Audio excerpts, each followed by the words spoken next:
the last thought is that God will never fail you, is his promise to you. Hello and welcome to the Anything But Quiet Time podcast. We are Rachelle and Carder, back weekly talking about what's going on in our quiet times, our spiritual life, things that come up in life. And keep in mind, this is now on video. So if you are listening regularly and you want to watch it, you simply text the word video to the number 893-893. And Rachelle has brought a visual. I did. I brought show and tell. You have a full overhead projector presentation. I do. Yeah. Okay, so I found some markers in our break room and I thought I'd just draw it out because sometimes even if I don't even, what if I didn't even show this picture that I drew, but it helped me teach what I'm about to share? That's what they say is if you need help with learning a subject, teach it to somebody else, and then that helps you learn it better. Okay, yeah, I see. So I taught it to myself. So you're learning is what we're witnessing. Okay, yeah. I want to ask first of all, what would you say defines a rude person? Oh, well, one that thinks of themselves first. Okay, yeah. I think in most instances that's maybe a common denominator. And how do you know that they're thinking of themselves first? Well, when they clearly won't let you have the right of way in any way, when they control the conversation, when they don't worry about social manners. Okay, so it's based on societal norms. Yeah, is what you're talking about. And I think I'm trying to think if that would be universal, but yeah, probably most times. And I think that's okay. So what I've drawn here, it'll make sense here in a moment because I drew a picture of the world, and when you talk about things universally, you can't. Because everybody's got a different culture that they grow up in. Yeah, sure. So I was at the mall the other day, and my family and I were going to go see Indiana Jones. We're really excited. My husband drops us off at the door so he can go find a perfect spot to park in, hopefully shaded, because it's summertime right now. Yep. And as we're walking into the mall, there is this woman who's walking, I think generally, you walk on the right side of a store. So like you're in a grocery store and you're pushing the little buggy cart thing around. Sure. You're going to stay on the right side of the aisle. Yeah. Every once in a while, somebody won't do that because they have to grab something on the other side or whatever. And the kiosks throw it off a little bit. Yes. I need to go to that store. I need it. And I've actually walked on the wrong side, but I've always kind of like, oh, I'm on the wrong side. You recognize that you would be the one to get out of the way. And I need to excuse myself. Yeah. I'm so sorry. So my children and I, who both are bookending me, and they're taller than I am now, and we're walking through on the right side of the mall, and a young woman who sees us is walking directly towards us. It's almost like a chicken game, which one of us is going to swerve? Yeah. Well, clearly we're going to swerve. This is not something this is not a hill to die on. You didn't want to throw down at the mall? I'm not going to throw down at the mall in front of my children, especially even if I was by myself, let's be honest. Actually, that would be the time to throw down is when you have bodyguards like that with you, right? I guess that's true. I'm just kidding. Or am I? Because inside my heart was a different story. So when you're looking at me on the outside, I move out of this woman's way. Otherwise, she's going to run right into me. She's not about to clear the path for us. Yeah. And she sees us coming and she's not going to make excuses for herself, nothing. Get out the way because I'm coming through. That's the vibe I'm picking up. Mm-hmm. Now, I have no idea what's going on in the interior of her heart. I think sometimes I find myself making excuses for people. Well, I don't know what kind of day they're having. And that's absolutely true. But I think also there is just owning it and saying that person was being rude according to our societal norms. Well, here's universally right? true. It can't be universally true that having a bad day or a circumstance means that they can get away with stuff. Right. Can you imagine Ted Bundy, he was just having a bad day. You can't do that with everything. I'm glad you brought that up. I think the difference being, did she commit a crime? Yeah, that's true. No, she did not. No. Would this be in the Bible somewhere per se in terms of law breaking? Now, if you go into her heart and are able to measure that, then maybe you could go, yeah, she was morally in the wrong. Uh-huh. But I don't know her heart. I don't know what's going on in her world. So but there are certain times where you just go, come on. Right. Come on. George Costanza, famous line from Seinfeld in the restaurant episode where he's at the Chinese restaurant and he wants to get on the phone to talk with somebody and he's waiting patiently for the phone and somebody grabs it in front of him. Well, he'd walked away. And then he yells out, "We're living in a society." But what's funny is that if he was on the other side of that, if he was the person who was there and grabbed the phone because nobody was standing around, would he have been this flustered? So let me finish the story real quick. So she's walking. We excuse ourselves. I said, "Oh, excuse me." And I moved out of her way because I could tell she was going to ram right into me. And then I honestly don't know. I think I need to keep this in my quiet time a little bit longer and ponder this with the Lord because he knows my heart. And I said out loud, "And excuse you." Oh. As she walked away because there was no recognition of my humanity in that moment. She didn't even recognize we were people. Okay, she didn't acknowledge the excuse me, and then and then she didn't hear the excuse you? No, I don't think she did. Okay. I didn't say it super loud, but my children heard me, and that's the part where it's like, all right, Lord, what's purpose did that serve other than kind of scratching that itch, my frustration? Sure. Problem solved. I don't need to take the quiet time. I was in the wrong. I shouldn't have said that. But that's what I did. And then I told my kids later that, I probably need to have a better conversation with them now.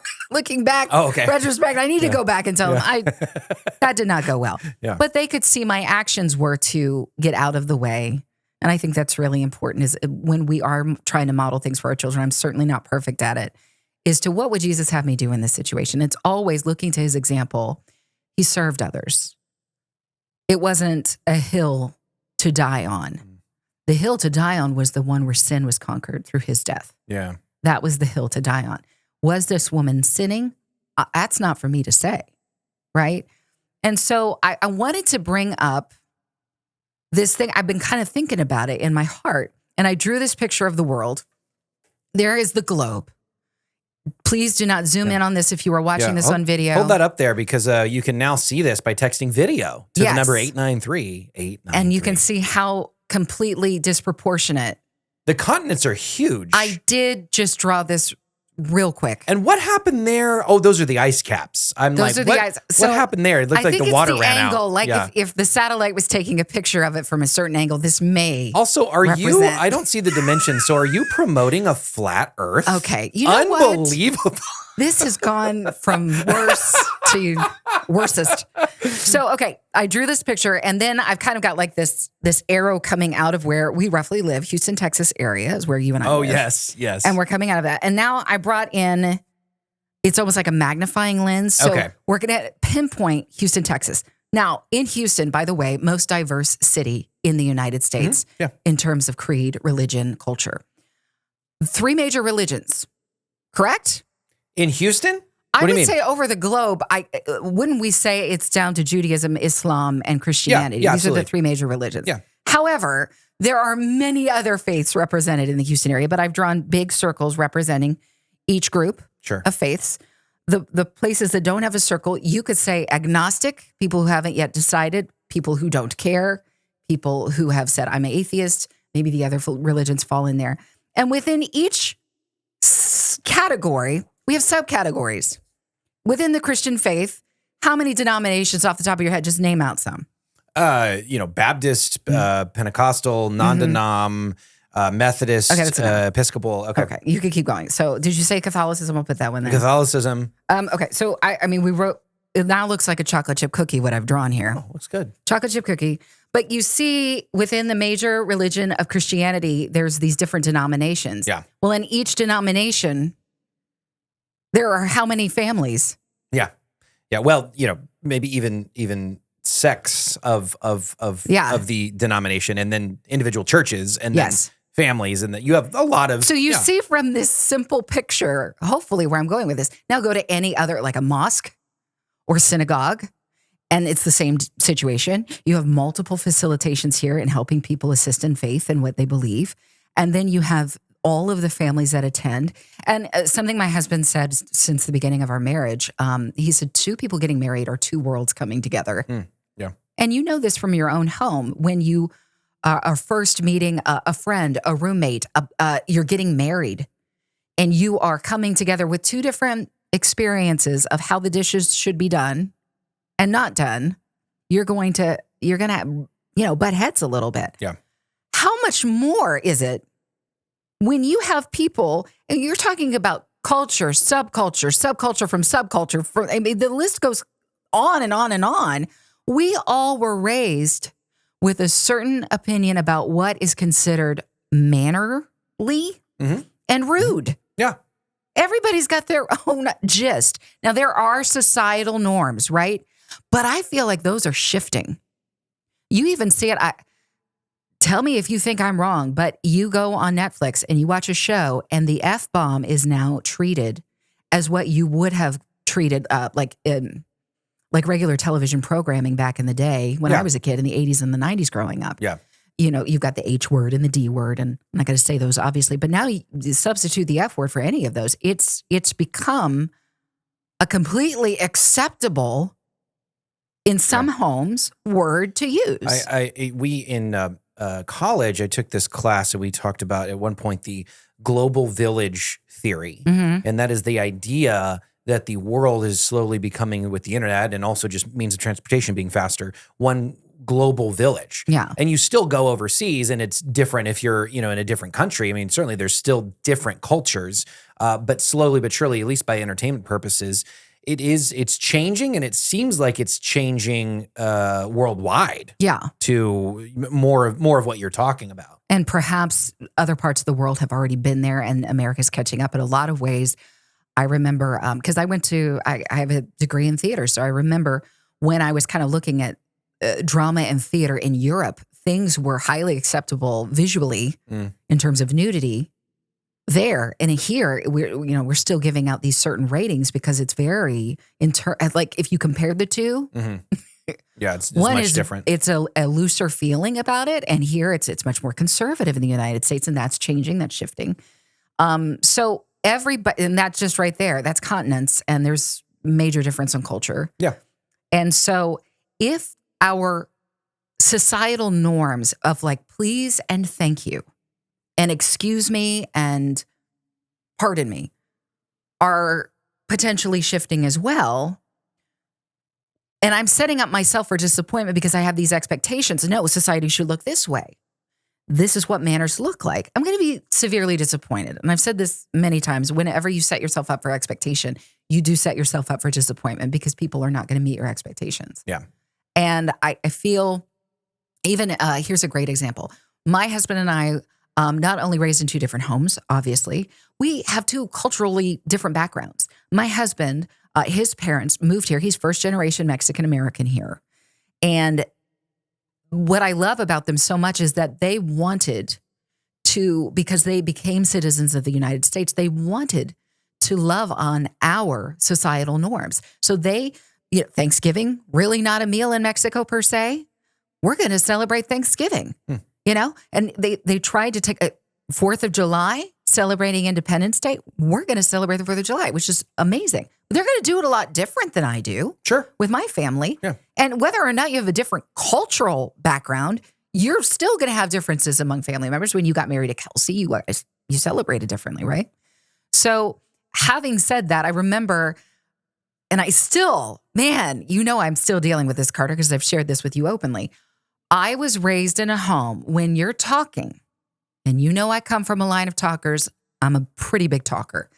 But when you're talking, in order to show respect to that person, good manners is to just sit with them and kind of look them in the eye and talk with them, not be looking down, not get up from the table or anything. You have my undivided attention.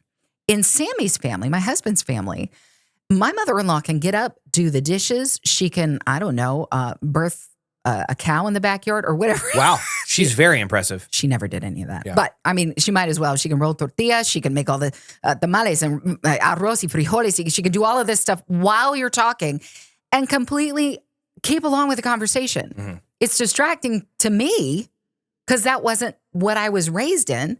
And somebody looking on, if they were raised in the same household as me, would be like, well, that's rude. Sure. It's not rude to her, though, because my husband does the very same thing today because that is what was exemplified in his home. And it's perfectly acceptable. He can carry a conversation while I'm just sitting there trying to get his attention. In my mind, it's distracting.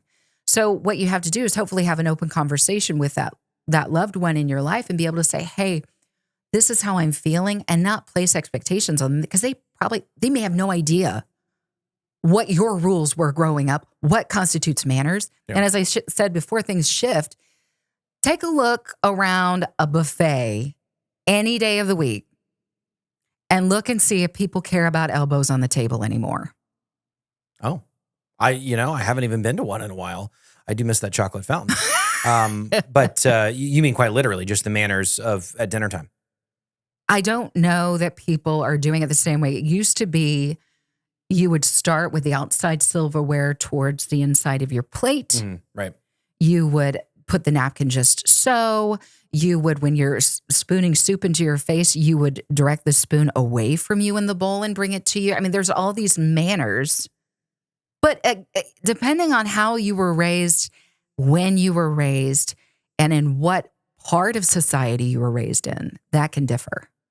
So if I'm holding people to the quote norms of my experience, then that not only is going to disappoint me in terms of expectation placed on them, but it's impossible for other people. It's like, I don't know what you're talking about. Now, if I bring to the table to my husband, hey, I don't feel like I can concentrate because you're kind of walking all over the place while we're having this conversation. Oh, that's not how I was raised. I'm so sorry. I didn't realize that was the thing. Sure. And now we're serving one another and saying, hey, I want to come your way a little bit. I want to understand this is your background. And could you maybe sit and listen to me for a few minutes? And then when you got answering your pants and you need to go do the dishes or whatever, I'll accept that. But can we meet each other halfway?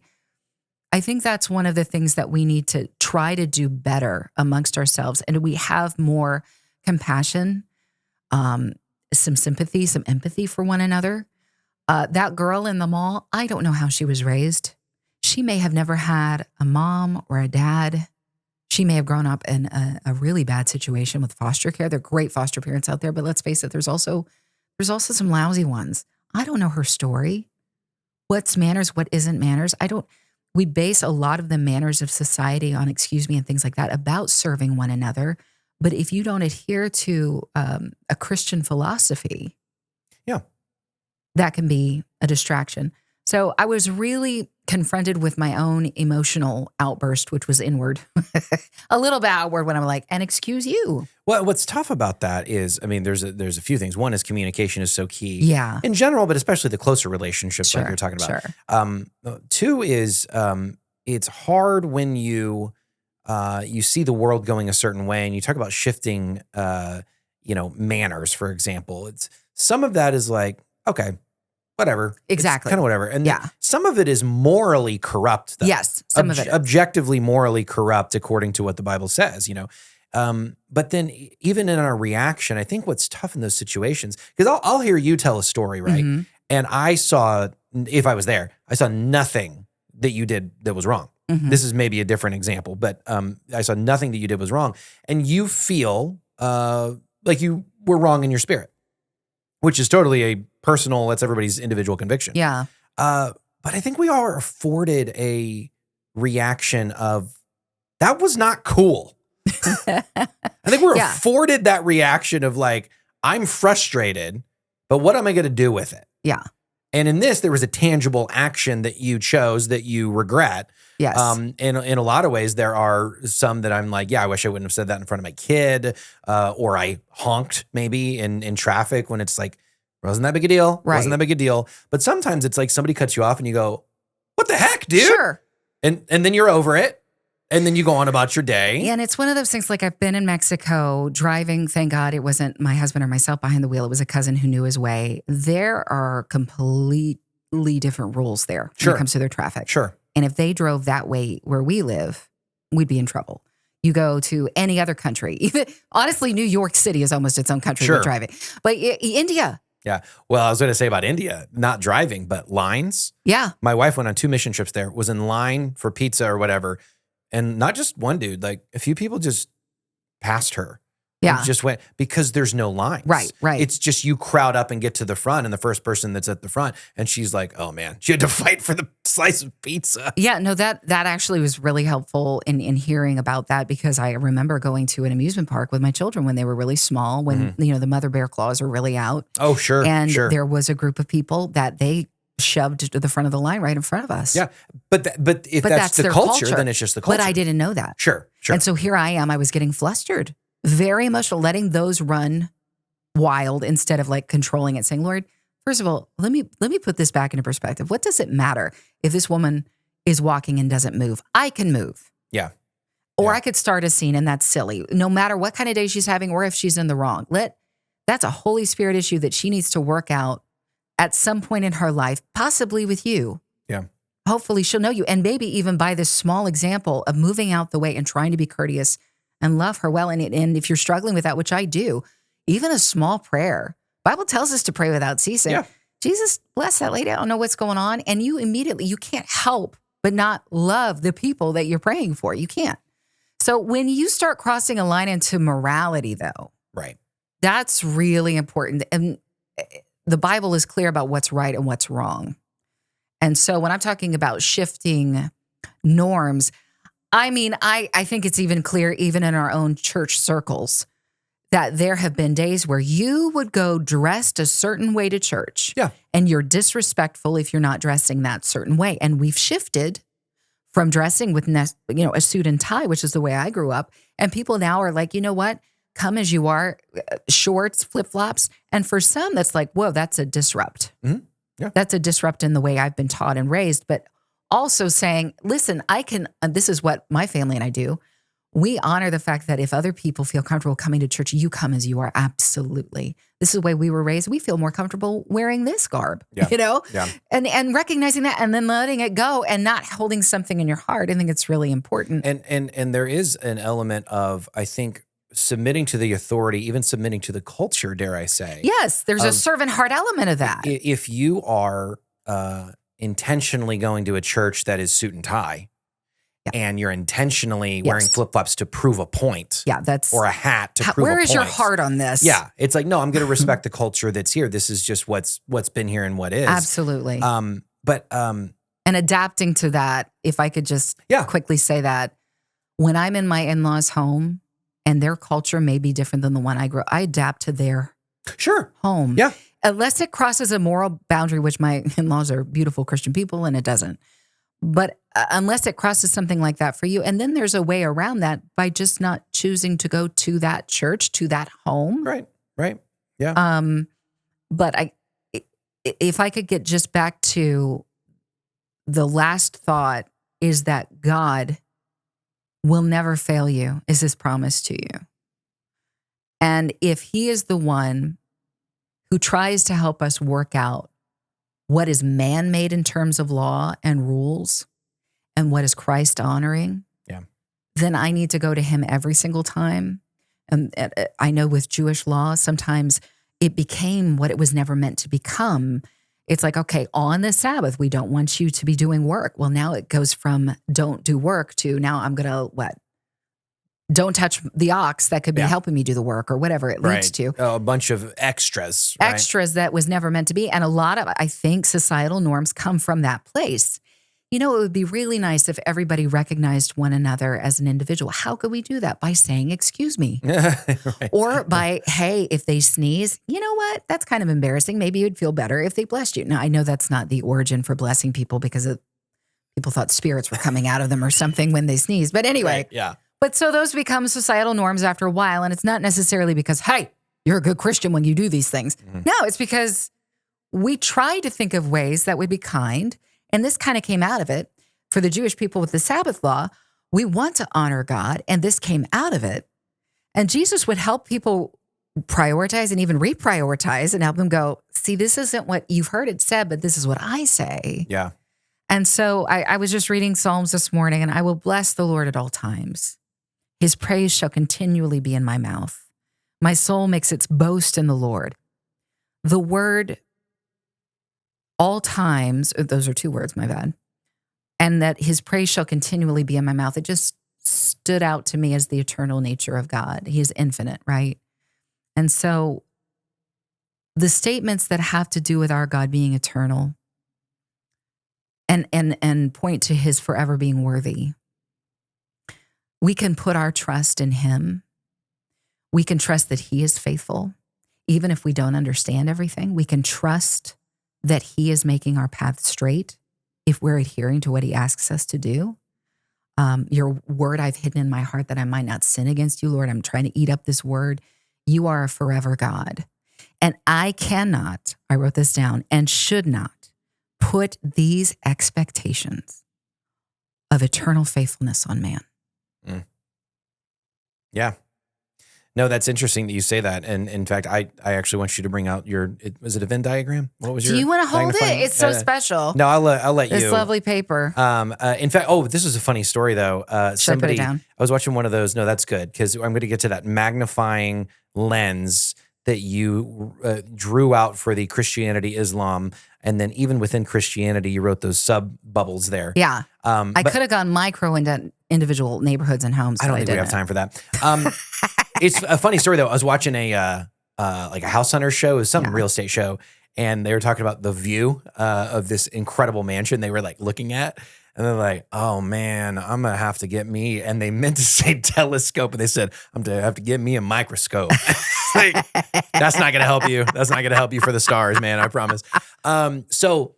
You can yes, thank you so much for displaying this incredible. Can I put it down? You can put it down now. Yes, my arm was getting straight little beads of sweat. And again, you don't have to imagine it. You can watch it by texting video to 893-893. So there are a lot of really every religion in the world, except for Christianity, is works-based. It is, what have you done for me lately? It is, if you want to get right with God, you got to do ... And I'm looking at those lenses, and even some of the ones that, quote, identify as Christian denominations, right? Jehovah's Witness, for example, things like that. They're like, yeah, we believe the Bible. And, there's all, that could be a whole side episode. Right. But there are so many people saying, I have to earn my way to heaven in fancier language than that. If God loves us, wouldn't he want us to obey his commandments? Yeah, that's a true statement. If in fact, Jesus says, if you love me, you'll obey my commands. It tells us to work out our faith once we've received our salvation. What does that mean? Yeah, there's all sorts of language like that. And we have to go, okay, but what is the source? And I liken it to this. I've used this with some people I've recently had a conversation with just from different faith backgrounds. If my dad is a mogul, and you think about, is it Richard Branson, the Virgin Mobile guy? We're talking like mogul, billionaire, hotels, entertainment, planes, all that stuff. If that's my dad, and the time comes where he goes, I want to pass this gift on to you, the inheritance, the company. If I'm handing the company over to you, there's no reason that I don't have to do that. But what do you find that people do? They pass it on to their kids because they want to keep it in the family because they love them. There's human beings. So there's all sorts of ulterior motives at times. But in general, you're not going to give it to some stranger. You're going to give it to somebody that you love as a gift. And afterwards, I am instantly a billionaire. I instantly have all the riches that I can think of. I have instantly inherited this forever. But there's work to do. I didn't earn it with the work. But now that I'm a part of the company in this capacity, I want to serve this company as best as I can.